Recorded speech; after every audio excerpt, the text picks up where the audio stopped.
Oi pessoal, bom dia, boa tarde, boa noite. Não sei que horas você está vendo esse podcast, mas estou aqui, Vitória Ranieri, juntamente com Carlos Salomão e Rafael, apresentando aqui o nosso podcast, esclarecendo dúvidas a vocês sobre falência e direito penal no direito brasileiro, com o nosso ilustre convidado, João Francisco, onde faremos algumas perguntas a ele e ele responderá para a gente. Boa noite a todos, é uma honra estar aqui. Então, João, com a primeira pergunta, eu vou começar. Você saberia responder pra gente o que é a empresa e quem exerce a atividade empresarial no Brasil? A teoria da empresa, ela envolve principalmente a definição do que é empresário. A definição do que é empresário está no artigo 966 do Código Civil, que é aquele que exerce atividade regular e atividade lucrativa. Porém, essa atividade ela tem limitações. Ela não pode ser de natureza intelectual. Como assim? Uma atividade de origem artística, literária ou científica. Um exemplo, o dono de um supermercado, ele exerce atividade empresarial. Porém, um dentista, com seu consultório, ele não exerce atividade empresarial por ser uma atividade de origem científica. Mas assim, você esclareceu bastante o que seria, no caso, uma atividade empresarial e o que é uma empresa, né? E quem produz atividade empresarial. Mas eu queria saber mesmo, no caso, o que seria a definição de crime no direito brasileiro? A definição de crime, ela é definida pela teoria tripartite. O que significa? Para ser definido como crime, um fato no mundo real, ele tem que ter três requisitos: tipicidade, ilicitude e culpabilidade. A tipicidade é estar registrado em algum documento jurídico no ordenamento jurídico brasileiro. A ilicitude é ele ser proibido pelo ordenamento jurídico. Culpabilidade é você ter aptidão para ser responsabilizado por um crime. Relativamente incapazes e absolutamente incapazes não respondem por crime, respondem por ato infracional. Ou seja, aquele coleguinha na escola que fica fazendo webbullying com o outro, o que aconteceria com ele? Ele sofreria uma sanção administrativa. Show de bola então, meu amigo. Prazerão estar te recebendo aqui. Tamo junto. Quais são as consequências de um crime cometido que um sócio pode trazer para dentro de uma empresa? A imagem de uma empresa, ela tem que ser muito preservada. Empresas fora da sociedade anônima, que têm os seus sócios com uma notoriedade maior, quando eles cometem algum crime, mesmo que eles não sejam condenados por esse crime, a imagem da empresa é prejudicada. Então, as consequências para uma empresa, quando um de seus sócios comete um crime, mesmo que ele seja inocentado, é principalmente que afeta a imagem da empresa, afeta a reputação da empresa. Então, João, você está me falando que a pessoa jurídica da empresa, assim, se ela cometer um crime, então a pessoa jurídica da empresa, ela pode responder por um crime cometido pela própria empresa? Não, não pode. No direito brasileiro, existe uma teoria da chamada vedação da dupla imputabilidade. O que isso significa? Quando uma pessoa jurídica comete um crime, é o sócio que responde, com exceção de um crime ambiental. Mas, em crimes comuns, é o sócio que responde pelo crime que ele cometeu. A dupla imputabilidade é vedada pelo direito brasileiro, justamente para que não tenha duas responsabilidades pelo mesmo ato. Certo, é que você comentou sobre falência, né? Eu gostaria de saber, assim, o que seria a definição de falência? Falência é uma ação de execução, onde os credores vão pedir a solução, a dissolução de uma sociedade empresarial para que recebam as obrigações que eles têm a receber.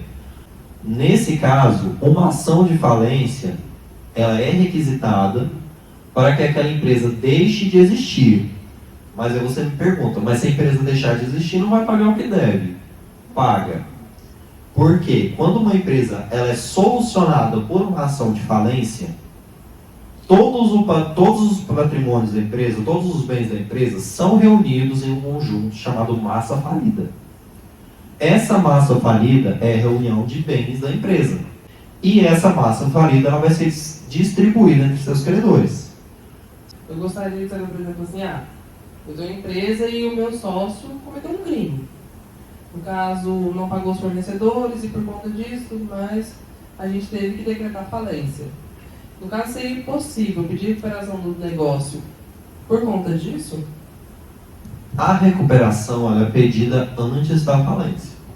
A recuperação é uma ação que vem antes. Ela é uma ação impetrada pelos sócios da empresa, onde, por uma decisão judicial, a empresa vai continuar se mantendo. Então, a recuperação é como se fosse um pedido de socorro para que a empresa continue funcionando. Show de bola, João. Mais uma pergunta que eu quero te fazer aqui é o seguinte. Eu tenho um sócio na empresa que ele cometeu um crime. E é possível essa empresa minha ir à falência pelo fato dele ter cometido esse crime? Dependendo do caso, é possível sim. Um exemplo é esse sócio seu. O crime que ele cometeu, se for um crime hediondo, vai ter uma repercussão grande. Aí vai ter o inquérito, vai ter a reunião de provas. No julgamento ele é condenado, vai ficar conhecido por toda a sociedade, como foi o caso que você me perguntou, quais as consequências. Então, uma das consequências é essa, que é a própria falência. Uma empresa cujo sócio comete um crime, ela pode sim vir à falência, por causa da imagem negativa que ela vai ter a partir daquele fato. Mesmo que o sócio ele seja inocentado, a imagem dele já não vai ser a mesma. Eu gostaria que você explicasse pra gente, né, o que seria então o direito falimentar. O direito falimentar é o direito que rege as ações de falência. Por exemplo, no caso em que o sócio do Rafael, né, cometeu um crime de estupro, por exemplo, estupro de vulnerável ou homicídio. Ele matou o vizinho dele, o vizinho ganhou dele no jogo de truco. Aí ele matou o vizinho dele a paulada. Acontece. Deu uma mesada no vizinho, exatamente. É raro, mas acontece sempre em grupo É raro, de mas truco, né? acontece sempre em grupo de truco. Aí ele vai lá, mata o vizinho dele, o Rafael fica sabendo, denuncia, e o cara é condenado. A empresa vai lá e fale. O que vai reger a falência da empresa é o direito alimentar. Vamos jogar menos truque, então. Vamos jogar menos truque, gente. João, e você consegue explicar para nós o que é inadimplemento? Inadimplemento é a empresa não pagar as suas dívidas. Um exemplo, você tem 10 funcionários no seu restaurante. Aí você paga 8, os cozinheiros você não paga. Aí aquilo vai procrastinando. E você sem pagar eles. E você sem pagar eles. Isso é um inadimplemento. Quando você não cumpre com as suas obrigações. Que no caso seria pagar o salário dos seus funcionários em dia. Não vou contar, mas aconteceu comigo recentemente. Acontece nas melhores empresas. Acontece nas melhores empresas, exatamente. Que então, nesse caso, o inadimplemento é a empresa não cumprir com as suas obrigações. Então, entrando aqui, saindo um pouco da falência e entrando no direito penal, que é um assunto que Polêmico. muita gente estava esperando, acho, esse assunto, né? É um assunto um pouco polêmico, então... Os alunos de direito nem gostam, né? Exatamente. Vamos fazer aqui umas perguntas breves sobre esse assunto para não dar muito o que falar. Tô com medo dessas perguntas. Então, tivemos umas falhas aqui, né? Eu vou repetir as 3 últimas perguntas. Começando aqui. Eu estou sendo acusado de um crime que eu não cometi. O que eu vou fazer nesse caso? Nesse caso, continuando no exemplo da empresa, né, que a gente está entrando nesse assunto, o exemplo do sócio do Rafael, que ele está sendo acusado de um crime.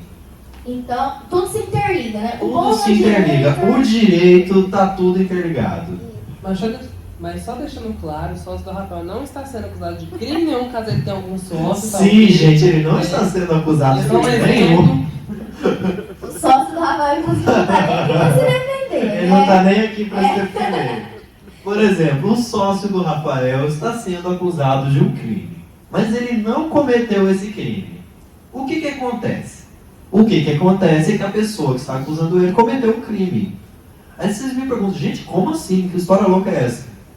No direito brasileiro, no artigo 138 do Código Penal, está definido o crime de calúnia. Imputar falso crime a alguém. Então, o que seria imputar falso crime a alguém? Eu acusar o sócio do Rafael de, por exemplo, ter matado o vizinho dele depois do truco.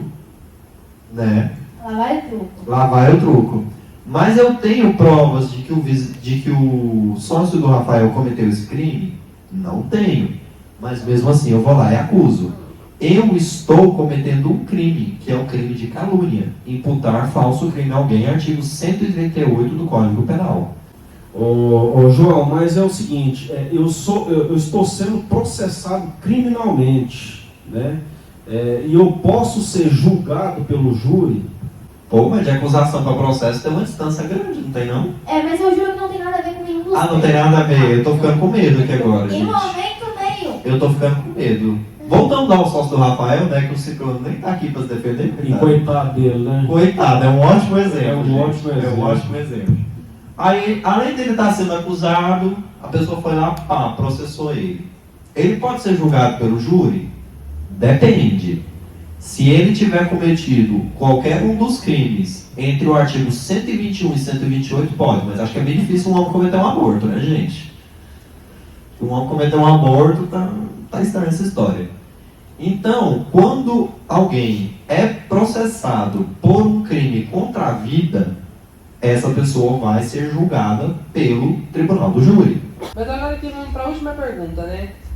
Eu fui condenado pelo juiz, mas, por incrível que pareça, eu sou inocente. Todo mundo fala isso. Mas dessa vez, o que eu vou fazer no caso? Ué, meu filho, se você é inocente, você tem que provar, né? Se você é inocente, depois da sentença, até a sentença transitar em julgado, que é quando ela vai ter sua efetividade completa, você pode entrar com recurso. Porém, se você não tiver prova, é dar boa de ponta de faca. É nadar e morrer na praia. Tramontina. É Tramontina. É confiar no poder de Deus e falar, Jesus, É tá na tua confiar mão. no poder de Deus. É o Engraçado que todo mundo fala que é inocente, né? Confiar que Jesus que vai dar um murro na ponta da faca. Ah, que horror, gente. Então, gente, por incrível que pareça, acabamos o podcast e Acabou, gente. não vai ter próxima semana. Não vai ter próxima semana. Gente, vocês ficaram aqui até agora só pra saber mesmo. Se vocês ficaram até agora, pelo amor de Deus, dá um help nos comentários, nas curtidas, né? Se vocês ficaram até agora, digitem help nos comentários pra gente saber. E não se esqueça de compartilhar o vídeo. Não se esqueçam de compartilhar. Ajuda nós aí, gente. Agora, um pedido muito sincero do estudante para outro, que provavelmente está assistindo isso agora. Comenta aí, Ana Beatriz, eles merecem 10. É tudo que eu te peço. Ana Beatriz, Diego, Thiago, a gente merece 10. Por favor, todos vocês, professores. Eu sou um aluno muito bom, todo mundo quer e a gente merece 10. Então você é um estudante que está assistindo isso aí agora. E você é da nossa sala que também vai assistir esse vídeo, comenta aí que a gente merece um 10, que eu vou comentar no de vocês também. Talvez não. Então é isso, gente. Espero vocês na próxima. Se houver uma próxima. Não vai haver uma próxima. Um beijo pra todo mundo e até o próximo podcast. Tchau, tchau, pessoal. Beijo do gordo.